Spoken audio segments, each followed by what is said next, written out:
Do you see the smile in my eyes? I'm about to give it to you. Listen, you cannot trust the Uber drivers in Cleveland, period. They ain't right. I'm not gonna say all Uber drivers, and this ain't alleged. This is some shit that I know. So this is not alleged. And alleged, you cannot trust the bus driver, some bus drivers, because somebody I know was driving a bus, honey, who should not have been driving a bus. I know it, and they know it. And one time I was in Cleveland. I came from California to Cleveland. And so, I was just driving from a friend's house to a friend's house, from my mom's to a friend's house. And baby, the person who came and picked me up, I knew. And I knew that person should not have been. Because if it wasn't my Uber driver, I wouldn't have got in the car with the person anyway. So now this is my Uber driver, bitch. So what I'm trying to say is, I could cancel the ride, but fuck that.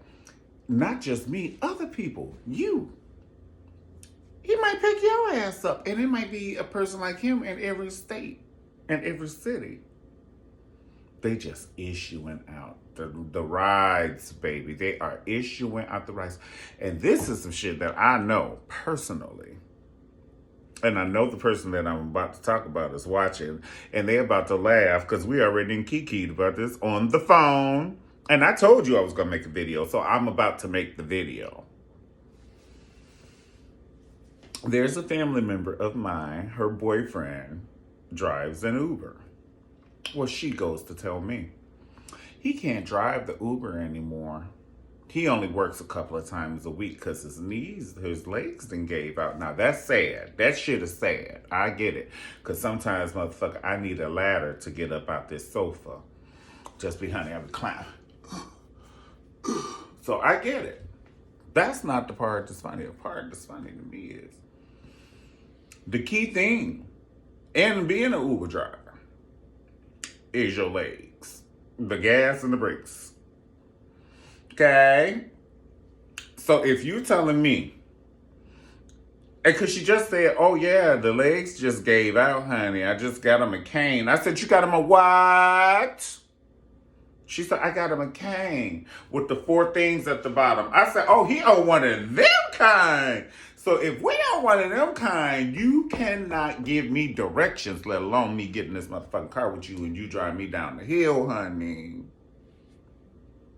Who's a lie, class? On the count of 3. 1, 2, 3. The devil. The devil's a lie, honey. I know you laughing. And you should be laughing. And you could play this for him. Hey. You could play it for him or not play it for him. Because, I'm doing this in love, honey. But I'm just telling you, can't drive me nowhere else no more. And don't be sending the welcoming committee picking me up from the airport. See, this is what makes me not want to get an Uber driver.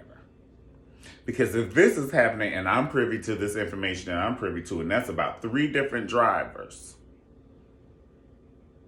who the fuck we getting in the car with, bitch? Who we putting our lives? We just giving our lives away like mayonnaise at the Subway, honey. You get some mayonnaise, give me the piece of bread. You get some mayonnaise, honey. You can have my life, honey. You can have my life. This Uber driver can have my life, honey. This Uber driver can have my life. This pilot, even worse. You know it goes uphill. What about the pilots, though? Remember that movie when Denzel Washington, he flew that plane backwards on their ass? Remember the plane?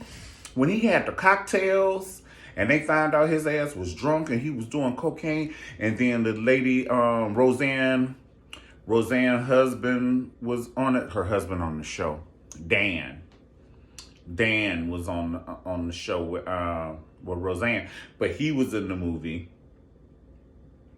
What was the name of that movie? Flight 57? I don't know the name of the movie, but it was with Denzel Washington. But it'd be pilots and shit like that. You know what I'm saying? One time I knew a surgeon. He stayed fucked up. This is the truth. Ain't no alleged. See, I be knowing that shit. This is no alleged. I ain't gonna say no names because then I have to say alleged, but it is definitely the truth. His eyes stayed fucked up. He was, I forgot to blink today. I know. And you doing surgery on the bitches, honey. This is why I said, that bull. I said, if I was ever in an accident and I woke up and saw him, honey, you would see from my eyes. So I'm like,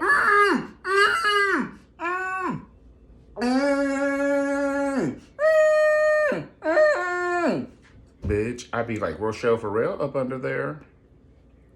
You should hear my cry from my don't. And he'd be like, oh, that's my friend. I know him. Oh, hell no. I'll wait for the next shift. But that's okay, you bleeding out. I'll take my chances. Trust you, motherfucking me. I'll take my chances. Do you know what I know? Have you seen what I've seen? Okay. And don't get me wrong, because I don't want nobody to put no conclusions. Go, oh my God, you must party with him. That's how you know. It was a business setting, and you came to the business meetings every time, fool. Shit, I was side-eyed, huh? Now, you don't come to the business meeting full, pumpkin lamb. Who does business full? I don't want you being full and nothing you do. If you, like, we jumping out of planes and you my instructor and shit, I don't want to look back at you and see you fucked up. Hey, dude, I got it. No, fuck that. I don't want you being my Uber driver, honey. Now, if you work at Target, you might ring some shit up wrong and we can reverse the charge. That's as far as I go. That's as far as I go. I don't want to see no full judge, no police officer, no lawyer. You my lawyer. And you kind of, so what, wait, so tell me what you said again? What happened? No, bitch, you partied last night? Like you were dancing at a club with your friends last night? And you my lawyer, bitch? Drop down low and sweep the floor with it. Drop down low and sweep the floor with it.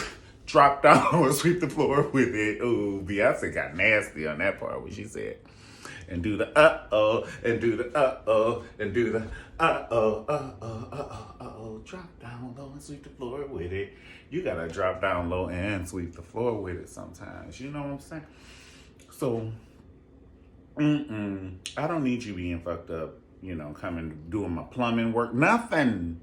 The electrician, when I cut the TV on, the car started up, bitch. I ain't got time for that. When I put on the air fryer, the TV started on. Yeah, they be like, oh, what channel you want to watch? 56. Okay, well then cut on the air fryer and turn it on for 9 minutes. You say what? You got to do what? I ain't got time for that. So that's it. They're just certain jobs, you know. I don't want to see people that I know.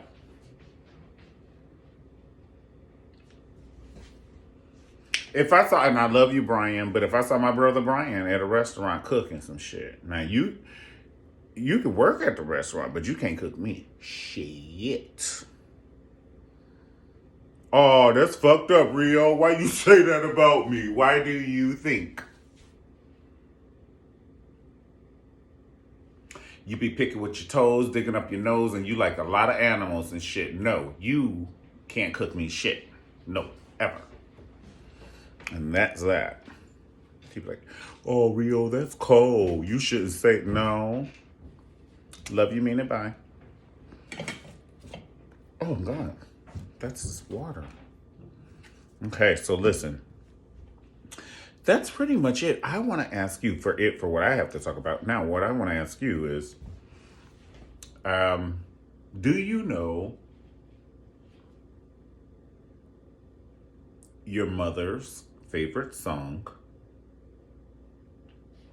Do you know if your mom or your grandmother has ever been in love before the people who they're with now? Because, you know, You could have a granddad or you could have a dad and stuff, but that may not have been your mother and your grandmother's love of their life. That probably was like who they were with back in the day.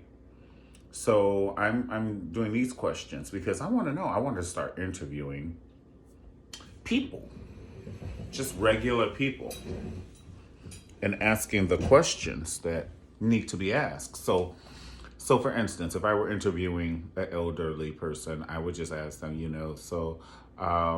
just different things. How did it feel growing up in a time where you had coloreds and whites and drinking out of a water fountain and using separate bathrooms, and were those bathrooms in, habitable conditions? The colored bathrooms, were they as clean? Did they have toilet paper? Did they have water? Did they have soap? These are things we need to know. We take so many things for granted, and people before us literally paved the way for us to do the things we do, and that's, we have to respect them, and we have to be cognizant of the fact that it hasn't always been like this. Everybody ain't been a bad bitch like Nicki Minaj for so many years, okay? Bad bitches just started being bad bitches, okay? We just started being able to walk through the front door, honey. People had to walk through the back door, the side door, and you couldn't stay at this hotel. You had to stay at the motel down the street, Lena Horne. Okay, so people paved the way for us, So I would just ask, how was it in those times? And, where were you when certain people were assassinated? Do you remember where you were when Martin Luther King was assassinated? What was the mood? What was the mood like? What was the mood like? Was the mood like that for 3 months, a year, 3 years? Did black people feel like all hope was gone? Because he was our kind of, I hate to say it, savior. So, once he was gone, what was the mood? We really, and the only other Martin Luther King we've really had that's tried to help and lead the way is the Honorable Minister Farrakhan, that I know of in my generation, I would say. It's so funny how when a guy comes home late at 3 a.m. and wakes you up and then tries to turn the situation around on you, you're pissed off that he came home late disrespecting the house, and then he turned it around on you. And that's how I feel that it's been turned around, because I watched Farrakhan on Donahue, and I saw how it was reverse psychology. It was kind of like he was speaking things, and because it was some things that people didn't want to hear or they were not used to, they used reverse psychology and turned it around into him being a racist, and it just floored me. It just floored me.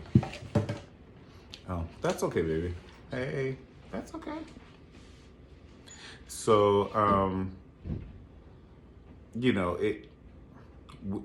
I would just say he's the only other person that has, fought to tell the masses.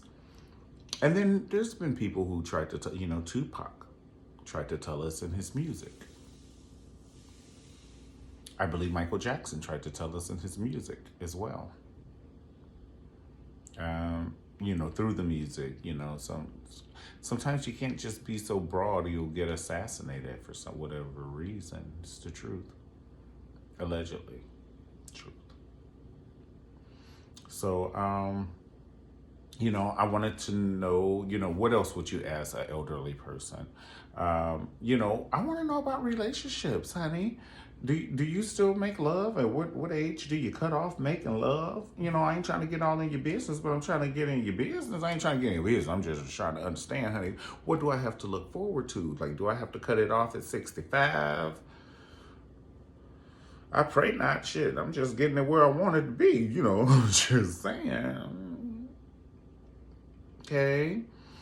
And so we want to know about that, and how is making love different once you get older? Because you can't do certain positions and things, honey, when you get a certain age, bitch. If you can just barely get off the couch, how you gonna throw that whippersnapper and that ding dong dee? Good. I'm going to tear it up tonight. No, you're not. You are using the walker with the 4 things on it. What you going to do?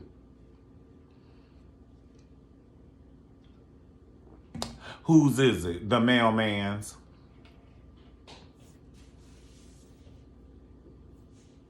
Y'all so crazy. But that's it. Um, you know, I would ask elderly people who inspired you. You know, did you have teachers who inspired you? What was education like? Were you scared to go to school? Was it segregated? You know, sometimes, you know, it's just so much. Sometimes we had teachers who weren't even teachers. They were just people who liked children, who wanted to help people learn, and they became a teacher. That's awesome. But, you know, we didn't have that education on some levels to, you know, the educational background to be a teacher. Just have to, you know, go through so much. But to overcome and still be here, to overcome the adversity. That's what, you know, Black History Month. Hey, you know, it was scared. You cannot tell me that Arthur Ashe wasn't scared to be the only Black person in an arena where it was predominantly white people and staying at hotels. And you know you get the threats, you know, because you're good. And if you don't let Bobby Lee, you know, beat you today on the court, we're going to kill your whole family, or your whole family's going to get a firebomb thrown through the living room window. Shit like that. Real.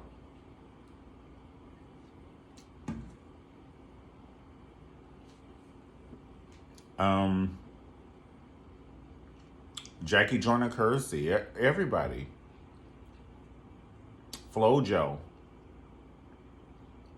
Michael Jordan. You can't tell me these people, they can't talk about this shit because of endorsements and shit. But if I interview Jordan, I'd be like, how many death threats did you get, even in your locker? You know it was a couple of people who slipped him a note up through them, because you know them lockers had them air things. They slipped him a note, die in, you know, so and so. How many notes did you get? But you got to go out there and smile and play basketball. The tenacity of it all. Mm-hmm. Even in business, I don't know, whatever business you're in, if you're Black, tell me if you've ever experienced this. If you're Black, and you may very well be the manager, but people will talk to people of a different race and not even look at you. So and so and so and so and so and so. And then the employee's like, that's the person that's going to really need to help you, honey. And you just treat them like used toilet paper. I'm just saying. It happens in life. It happens in life. I drank my water. But we got it. Talk on it. Technical difficulties, right? All right, well, listen, this is not going to be long and drawn out. It's 18 minutes already, and I only wanted it to be like 20 minutes. So tell me, what questions would you ask an elderly person? And I want to know if, you know, how it was for your mom and grandmother. Ask them and then comment. How was it growing up in an era with coloreds and whites, the water fountains, the bathroom, were the bathrooms clean? Were they not clean? Did we have soap? Did we have toilet paper? You know, were they afraid to, once segregation, you know, once the schools started getting integrated, were they afraid to go to school? You know, there's bullies pulling your hair, pushing you, slapping you, knocking your books down. Ask your family members, did this shit happen? And come back and comment. Please tell me. Thank you so much, and I'll see you guys next time on the Saturday show in a week from now. And then in a week from now, I pray we'll have a plethora of topics. In closing, I do want to say, God be with Texas. And prayers to Texas. And, praise God that the president declared he's not a spiteful person like the previous leader, because the previous leader would throw paper towels at you. But President Biden, he declared it a state of emergency, so help is on the way. All right. You guys have a great weekend, and I'll see you next time. Peace. God bless you.